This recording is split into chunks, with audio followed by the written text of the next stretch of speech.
ओम नमो गंगे विष्णु नारायण नमो नमः।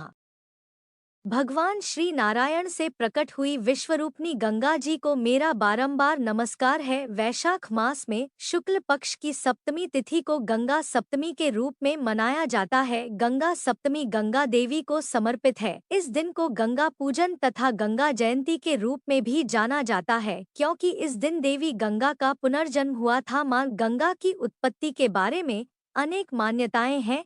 श्रीमद् भागवत के अनुसार जब राजा बलि ने वामन भगवान को 3 पद धरती नापने को कहा, उसे समय वामन भगवान का बायां चरण ब्रह्मांड के ऊपर चला गया। तब ब्रह्मा जी ने भगवान के चरण धोने के बाद जो जलधारा थी उसे अपने कमंडल में भर लिया। ब्रह्मा जी के कमंडल का यह जल गंगा माता के रूप में प्रकट हुआ और वह ब्रह्मा जी के संरक्षण में स्वर्ग में रहने लगी। दूसरी कथा के अनुसार भगवान श्री राम का जन्म अयोध्या के सूर्यवंश में हुआ था।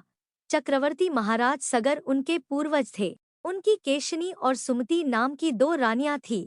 राजा सगर अपनी दोनों पत्नियों केशिनी तथा सुंती के साथ संतान प्राप्ति के लिए तप कर रहे थे। भृगु मुनि ने राजा सागर के तप से प्रसन्न होकर उन्हें संतान प्राप्ति का वरदान दिया और वह बोले, एक रानी से तो एक ही पुत्र होगा और दूसरी रानी से 60,000 पराक्रमी पुत्रों की प्राप्ति होगी। जिस रानी का एक पुत्र होगा उसी से आपके वश में उद्धार होगा। समय बीतने लगा और केशिनी ने एक पुत्र को जन्म दिया। उसका नाम असमंजस रखा गया और सुमति के गर्भ से एक पिंड का जन्म हुआ। उसमें से 60,000 पराक्रमी पुत्र पैदा हुए। एक दिन राजा सागर में देवलोक पर विजय प्राप्त करने के लिए एक यज्ञ का अनुष्ठान किया। जब राजा सगर ने अश्वमेध घोड़ा छोड़ा तो उन्होंने अपने 60,000 पुत्रों को उसे घोड़े की सुरक्षा में नियुक्त किया। देवराज इंद्र ने छल पूर्वक यज्ञ का घोड़ा चुराकर कपिल मुनि के आश्रम में बांध दी। राजा सगर ने अपने 60,000 पुत्रों को घोड़े की खोज में भेज दिया। जब सारा भूमंडल खोज लेने पर भी घोड़ा नहीं मिला तो घोड़े को पाताल लोक में खोजने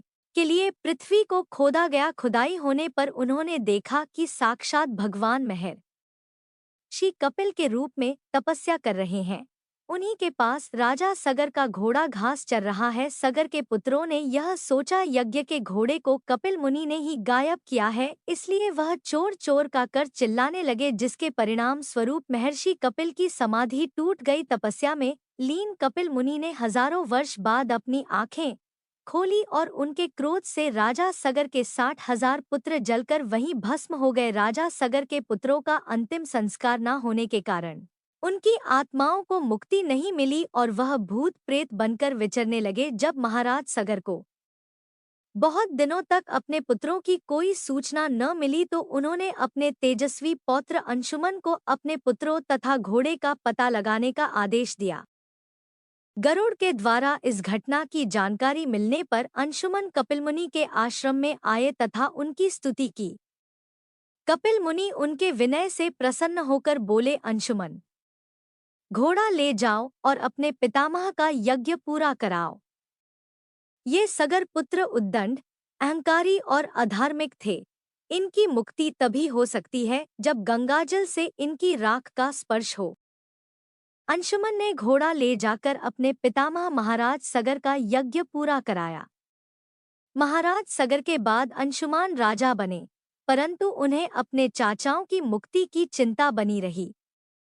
कुछ समय बाद अपने पुत्र दिलीप को राज्य का कार्यभार सौंपकर वे वन में चले गए तथा गंगाजी को स्वर्ग से पृथ्वी पर लाने के लिए तपस्या करने लगे और तपस्या में ही उनका शरीरांत भी हो गया। महाराज दिलीप ने भी अपने पुत्र भगीरथ को राज्यभार देकर स्वयं पिता के मार्ग का अनुसरण किया। उनका भी तपस्या में ही शरीरांत हुआ, परंतु वे भी गंगाजी को पृथ्वी पर न ला सके। महाराज दिलीप के बाद भगीरथ ने ब्रह्माजी की घोर तपस्या की। अंत में 3 पीढ़ियों की इस तपस्या से प्रसन्न हो पितामह ब्रह्मा ने भगीरथ को दर्शन देकर वर मांगने को कहा। भगीरथ ने कहा, है पितामह, मेरे 60,000 पूर्वज कपिलमुनि के शाप से भस्म हो गए हैं। उनकी मुक्ति के लिए आप गंगाजी को पृथ्वी पर भेजने की कृपा करें। ब्रह्माजी ने कहा, मैं गंगाजी को पृथ्वीलोक पर भेज तो अवश्य दूंगा, परंतु उनके वेग को कौन रोकेगा। इसके लिए तुम्हें देवाधिदेव भगवान शंकर की आराधना करनी चाहिए। भगीरथ ने एक पैर पर खड़े होकर भगवान शंकर की आराधना शुरू कर दी। उनकी तपस्या से प्रसन्न होकर भगवान शिव ने गंगाजी को अपनी जटाओं में रोक लिया और उसमें से एक जटा को पृथ्वी की ओर छोड़ दिया। इस प्रकार गंगाजी पृथ्वी की ओर चली। अब आगे आगे राजा भगीरथ का रथ और पीछे पीछे गंगाजी थी। मार्ग में जहुऋषि का आश्रम पड़ा। गंगाजी उनके कमंडलू, दंड आदि बहाते हुए जाने लगी। यह देख ऋषि ने उन्हें पी लिया। कुछ दूर जाने पर भगीरथ ने पीछे मुड़कर देखा तो गंगाजी को न देख वे ऋषि के आश्रम पर आकर उनकी वंदना करने लगे। प्रसन्न हो ऋषि ने अपनी पुत्री बनाकर गंगाजी को दाहिने कान से निकाल दिया। इसलिए देवी गंगा जाह्नवी नाम से भी जानी जाती है। भगीरथ की तपस्या से अवतरित होने के कारण उन्हें भागीरथी भी कहा जाता है। इसके बाद भगवती भागीरथी गंगाजी मार्ग को हरा भरा शस्य श्यामल करते हुए कपिल मुनि के आश्रम में पहुंची, जहां महाराज भगीरथ के 60,000 पूर्वज भस्म की ढेरी बने पड़े थे। गंगाजल के स्पर्श मात्र से वे सभी दिव्य रूप धारी हो दिव्य लोकों को चले गए। इस दिन सुबह सूर्योदय से पहले उठें और पवित्र गंगा नदी में स्नान करें।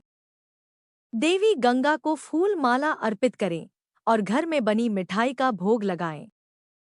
इसके बाद मां गंगा की आरती करें। गंगा सप्तमी पर दीपदान विधान माना जाता है।